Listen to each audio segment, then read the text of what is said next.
자, 최근 전세 사기 피해 호소가 전국 곳곳에서 빗발치면서 전세 사기는 사회적 재난이라는 말까지 나오고 있습니다. 부산에서도 전세 사기로 고통받고 있다는 피해자들의 호소가 이어지고 있는데요. 현재까지 알려진 피해 규모가 얼마나 되는지, 전세 사기는 어떤 방식으로 이뤄지는지를 정혜린 기자와 함께 짚어보겠습니다. 정 기자, 안녕하세요. 네, 안녕하세요. 네. 자, 요즘 전세 사기 뉴스가 가장 많이 나오는 곳이 인천 미추홀구나 경기도 동탄 신도시 같은 수도권인데 부산 상황은 어떻습니까? 네, 부산도 지난해부터 올해까지 대규모 전세 사기 의심 사례가 잇따르고 있습니다. 네. 대표적으로 지난해 2월 부산 진구와 사상구 동래구에 오피스텔 무려 110여 채를 소유한 30대 남성이 갑자기 잠적해버린 일명 부산판 빌라왕 사건이 있었는데요. 네. 세입자들은 이 남성에게 전세금 반환을 요구했지만 연락이 닿지 않았고 이렇게 돌려받지 못한 피해 금액이 현재까지 파악된 것만 80억 원이 넘습니다. 80억 원이요? 네. 이 남성은 이달 초에 경찰에 붙잡혀서 현재 사기 혐의로 검찰에 송치된 상태인데 수사가 계속 진행 중이어서 피해 규모는 더 늘어날 가능성도 있다고 합니다. 그렇군요. 네, 부산 진구 한 오피스텔 입주민 20여 명도 이제 최근에 전세 보증금 18억 원을 돌려받지 못했다면서 경찰에 고소장을 제출했는데요. 네. 입주민들은 기존 집주인이 자신들에게 이게 건물 주인이 바뀌었다는 거를 숨겼고 부동산 중개사도 이거를 설명을 제대로 안 했다고 주장하고 있습니다. 네. 부산 진구와 사상구, 동구 등 빌라 4곳에서도 빌라 89채를 가지고 있는 부부가 보증금 54억 원을 돌려주지 않고 잠적했다면서 세입자 90여 명이 피해대책위원회까지 꾸렸습니다. 이렇게 부산 곳곳에서 전세 사기 피해 호소가 끊이지 않는 상황이어서 부산시가 좀 부랴부랴 실태 파악에 나섰는데요. 부산시가 현재까지 파악한 전세 사기는 57건, 피해 규모는 68억 원에 달합니다. 정확히 이게 사기로 확인된 것만 이 정도라는 의미인데 피해가 확인된 건물에서 추가로 피해가 발생할 가능성이 굉장히 큰 상황이어서 액수나 건수는 앞으로 더 늘어날 걸로 보입니다. 네, 이렇게 들으니까 부산도 심각한 상황이다라고 생각할 수 있을 것 같은데 이 전세 사기 도대체 어떻게 이루어지는 겁니까? 네, 저희가 앞서 살펴본 여러 전세 사기 사례에서 공통적으로 등장하는 단어가 바로 근저당권인데요. 은행에서 돈을 빌릴 때 부동산을 담보로 잡는 걸 저당권이 설정됐다 이렇게 표현하는데요. 만약 돈 빌린 사람이 돈을 안 갚으면 그에 해당하는 부동산에 대한 권리는 은행으로 넘어가게 되는 그런 개념이죠. 근데 요 몇 년 사이에 갭투자 열풍 다들 들어보셨을 텐데 굉장히 뜨거웠잖아요. 그래서 집값이 천정부지로 솟구칠 때 집주인들이 자기 돈은 없이 대출이나 전세금을 받아서 집을 사고 또 이거를 전세를 주는 갭투자가 마치 유행처럼 번졌었는데요. 이러다 보니까 담보대출 금액과 전세금을 합하면 집값의 시세를 오히려 뛰어넘는 이른바 깡통전세가 굉장히 많아졌습니다. 근데 그런 상황에서 최근에는 또 집값이 떨어지고 금리가 급격하게 오르는 상황에 부닥치다 보니까 깡통 전세의 경우 대출 상환은 고사하고 세입자한테 전세 보증금을 돌려주는 것도 불가능해진 거죠. 그렇다 보니까 집주인은 잠적을 선택해버리는 겁니다. 이게 사실 근저당권 이거를 전세 계약을 할 때 이제 세입자분들도 보통 확인을 하거든요. 근데 전세 피해를 당하신 분들도 이게 설정된 거를 확인을 하긴 했다고 하는데요. 근데 이게 있더라도 말소가 가능하다. 아니면 이건 안전한 매물이다. 이런 부동산의 말을 믿고 계약을 그냥 한 경우도 있고 집주인이 조금 의도적으로 세입자에게 담보 금액을 실제보다 조금 낮게 알린다거나 하는 경우도 있다고 피해자들은 주장하고 있습니다. 이게 앞서 설명드린 부산 진구 한 오피스텔에서 보증금 18억 원 가량을 돌려받지 못했다고 호소하고 있는 세입자들의 경우에는 집주인이 말도 없이 건물 권리를 다른 사람한테 넘겼다. 이렇게 주장하고 말도 없이요? 이렇게 주장하고 있기도 한데요.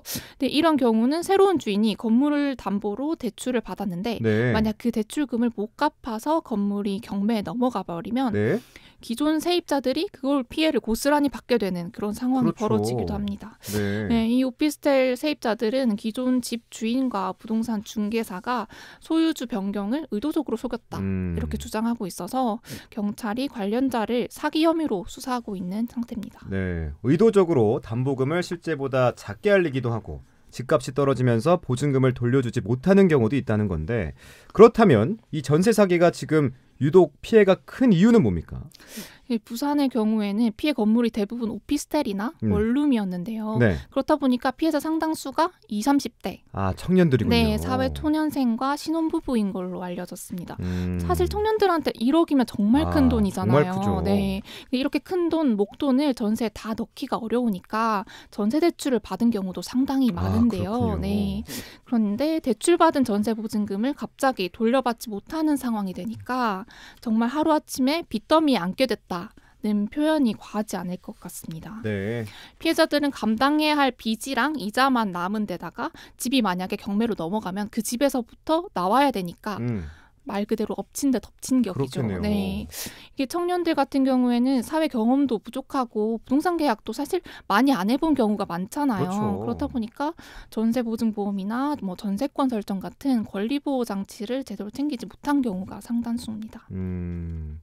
실제로 제가 직접 이야기를 들어본 20대 피해자분도 네. 취업 준비생이셨거든요. 근데 이제 부모님께는 내가 알아서 하겠다고 아이고. 하고 본인이 직접 대출을 받아서 전세금을 마련했는데 아이고. 이게 처음에 계약할 때부터 전세보증보험이 안 된다고 들었다고 하더라고요. 네. 그래서 이걸 어떡하나 고민을 하다가 근데 부동산에서 안전하다. 걱정하지 말라. 이렇게 부동산에서 왜 이런 말을 하는 거죠? 안심을 시켜서 그런가 보다 하고 계약을 했다가 결국 전세금을 돌려받지 못하고 있다. 이렇게 호소하기도 했습니다. 네. 그래서 이분은 뭔가 갑자기 하루아침에 빚쟁이가 그렇죠. 되어버린 상황이라서 막막하다라는 말씀을 하셨는데 사실 정말 제 또래기도 하고 같은 세입자로서 정말 남일 같지가 않아서 이야기를 듣는데 마음이 참 많이 안 좋더라고요. 네, 이렇게 전국적으로 전세 사기 피해자들이 큰 고통을 호소하고 있는 만큼 대책 마련이 시급할 것 같은데 지금 나온 대책은 어떤 것들이 있습니까? 일단 정부는 금융권의 전세 사기 피해 건물의 경매를 일시적으로 중단하거나 경매를 중단한다. 네, 경매를 중단하거나 연기할 것을 요청하기로 했습니다. 그것도 여당이랑 정부는 전세 사기 피해자 지원을 위한 특별법 제정을 추진하기로 했는데요. 네. 특별법에는 피해자들이 현재 살고 있는 집을 경매해서 자기가 이거를 낙찰받겠다 이렇게 원하는 경우에는 우선 매수권. 우선 매수권. 네네. 먼저 주는 거네요. 네네. 네, 결정권을. 먼저 살 수 있도록 해주겠다는 내용이 포함되어 있고요. 네. 또 그리고 이 집을 이제 세입자가 낙찰받을 때는 관련 세금을 감면하고 또 장기 저금리 융자도 지원하겠다는 계획입니다. 네. 그리고 만약 이게 나는 집을 사기는 조금 그렇다. 계속 임대로 살고 싶다고 하는 경우에는 한국토지주택공사 등 공공기관이 대신 우선 매수권을 행사해서 매입을 한 뒤에 그 집을 공공임대주택으로 제공해서 최대한 거주권을 보장하겠다는 방침입니다. 뭐 경제적인 거 지원이 좀 있군요. 네, 그렇죠. 네, 부산시도 오늘 오전에 전세사기 피해 지원 종합 대책을 발표했습니다. 네. 우선 소득과 자산 기준을 충족하는 전세사기 피해자들에게는 전세자금 대출 이자를 2년간 전액 지원하기로 했는데요. 앞서서 말씀드린 것만큼 이게 전세 대출을 받은 경우가 많기 때문에 이게 상당히 큰 도움이 될 것으로 보입니다. 또 시세의 30% 수준으로 임대료를 지원하는 공공임대주택도 추가로 확보해서 더 제공할 예정이고 만약에 민간주택으로 이사할 경우에는 2년간 월 40만 원의 월세 와 세대당 150만 원의 이사비도 지원할 계획입니다. 월세와 이사비까지도 지원할 계획이다. 네. 자, 앞으로는 이런 일들이 두 번 다시 일어나서는 안 될 텐데 이렇게 위험한 전세 사기 피할 수 있는 방법도 좀 소개해 주시죠. 네, 정말 쉽지 않을 것 같은데요. 일단 가장 먼저 근저당권이 네. 건물 시세와 비교해서 너무 과도하게 많이 잡혀 있지 않은지를 가장 먼저 확인을 해야 될 것 같은데요. 그리고 시세랑 전세보증보험 가입이 가능한지 를 반드시 확인해야 합니다. 이게 주택도시보증공사에서 만든 안심전세라는 스마트폰 앱이 있거든요. 네네. 이거를 이용하면은 매매가와 전세가 시세랑 집주인 조회까지 가능하거든요. 그래서 집주인이 세금을 체납하고 있다든가 아니면 대출이 얼마나 있나 이런 정보도 확인을 할 수 있다고 합니다. 네. 그래서 앞서 말씀드린 것처럼 전세보증보험도 꼭 가입하셔야 되는데요. 계약할 때는 가입이 된다고 했다가 실제로는 이제 약속을 안 지키는 사례도 있다고 하니까 반드시 이게 가입이 됐는지 확인을 한번 하시는 게 좋겠습니다. 이게 전세보증보험 같은 경우에는 계약 기간의 절반이 지나버리면 가입 자체가 안 되거든요. 그래서 그 부분은 다시 한번 유의하셔야겠습니다. 그리고 계약서에 미리 조금 전세 사기를 방지할 수 있는 특약을 넣어두시는 것도 하나의 방법인데요. 집주인의 명의가 바뀔 때는 미리 세입자에게 동의를 구해야 한다거나 아니면 명의가 바뀌면 바로 계약을 해지하고 보증금을 돌려줘야 한다는 특약을 넣는 것도 좋겠고요. 또 집주인이 세금을 체납한 부분이 혹시 나중에라도 확인이 되면 계약을 취소할 수 있다는 특약도 필요하겠습니다. 네. 전세 사기 피해가 막심한 요즘인데 저희 방송을 듣고 다양한 정책을 이해하시고 또 애플리케이션 활용해서 피해를 받지 않으시기를 부탁드리겠습니다.